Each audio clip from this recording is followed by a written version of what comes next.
What's up, movie fans?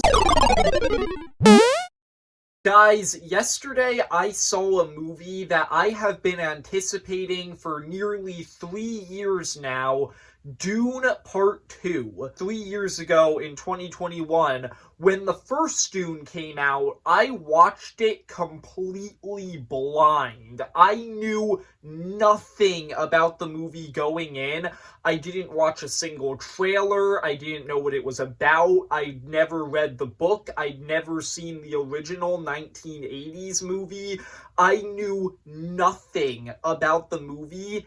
And I really liked it. I thought that it was a really cool, different feeling sci-fi story that had an incredible world building, and just a really interesting conflict with a ton of really interesting factions, and I got really invested in the story. 3 years later, we finally have the continuation, Dune Part 2, and for the past 3 years, I've been completely avoiding, any information about what happened in the book or what happened in the original movie, just because I wanted to experience this part of the story for the first time with this movie. So now I've seen Dune Part 2, finally. So what are my thoughts on this movie? And I have a lot to say about it. So starting off with everything I like about this movie. Normally, when I talk about movies, I feel like I don't really talk about the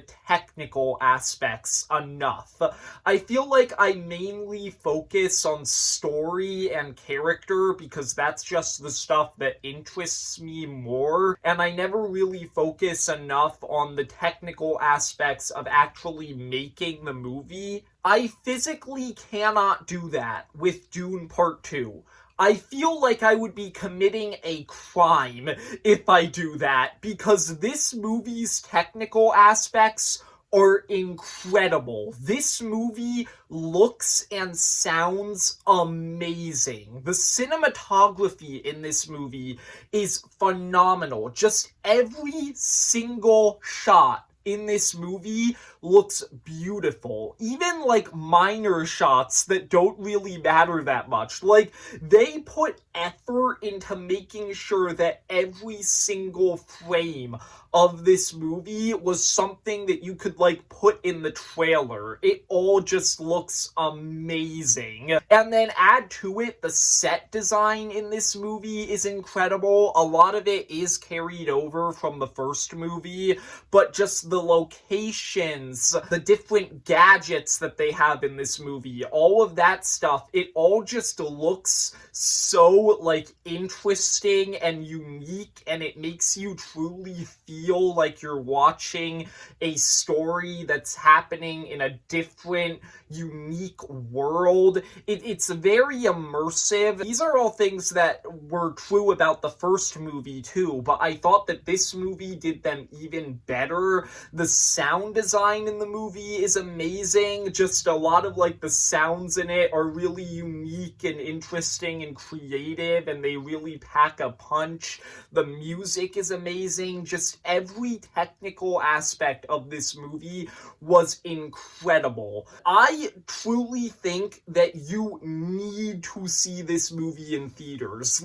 Obviously, this movie will still be fantastic if you don't see it in theaters, but I swear, just seeing it in theaters elevates it that much more. It is just an unforgettable experience that I really enjoyed. That's everything that I have to say about the technical aspects of this movie.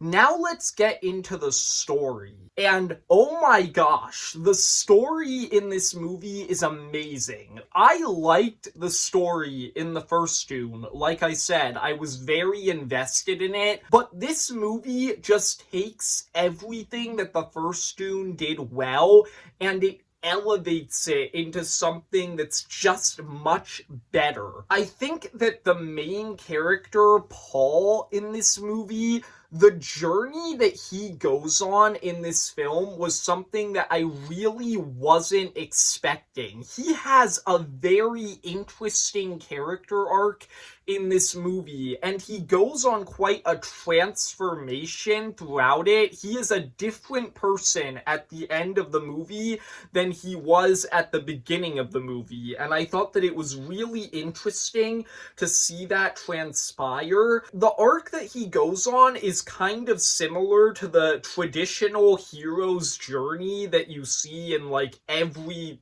major story that's ever been told, but I think that there's also a little bit of a darker element to it, where throughout the movie Paul has to make a lot of sacrifices in order to get what he wants, and he has to do a lot of really dark things, and it's really interesting to see it unfold over the course of the story. I was way more invested in it in this movie than I was in the first movie, and he's just a really interesting character now. Another thing that I really loved about this movie was just getting to dive deeper into all of these different factions. The first movie established all of these different factions with the House Atreides, House Harkonnen, the witch tribe that Lady Jessica is a part of that I for some reason just forgot the name of, which sucks. And then also the Fremen on Arrakis.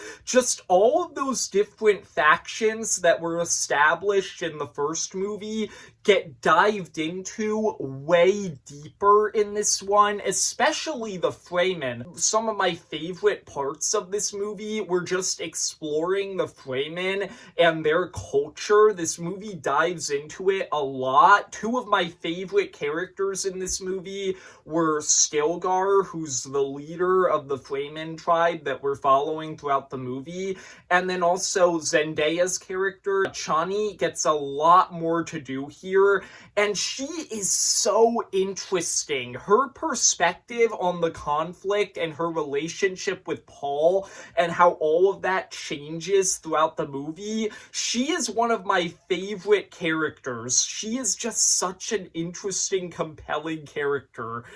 Yeah, she was one of my favorite aspects of this movie. I really liked that this movie dived into a lot of the really weird parts of the Fremen culture and all the stuff that's going on with them.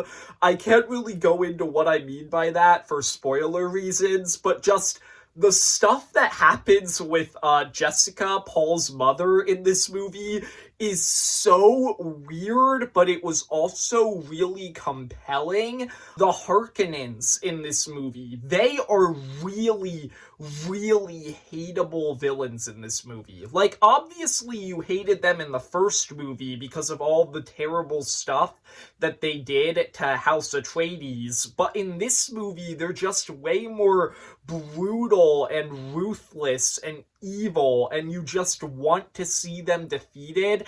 There's one new Harkonnen that they introduce named Feyd-Rautha, who's a major villain in this movie, and he is so creepy and memorable. He's another one of my favorite characters in this movie. A lot of people have been talking about him. He's one of the best parts. Yeah, there's just so many different characters and storylines that I loved in this movie. And the final thing that I really want to mention in the positive section is just the fact that I think the second half of this movie is so brilliantly constructed because it's simultaneously really, really satisfying, but it also has a lot of really emotional, hard-hitting elements to it that hold a lot of weight. Those two elements balanced each other out really well, and it made for just a really interesting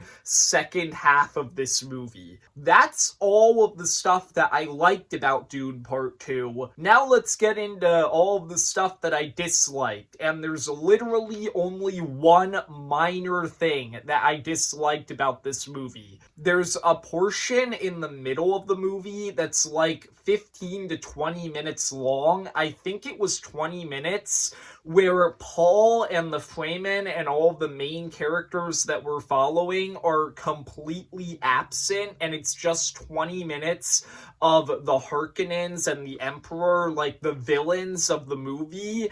And I thought that that sequence actually kind of interrupted the pacing of the movie a little bit, and I kind of would have preferred if they had broken that section into a few different parts and had it intercut with like scenes with Paul and the Fremen. It's not a huge issue, but it is something that I noticed that I just wanted to quickly mention as my one negative with this movie. Otherwise, I thought Dune Part 2 was perfect. I really liked the first Dune, but this was just such a different, interesting experience that I loved so much.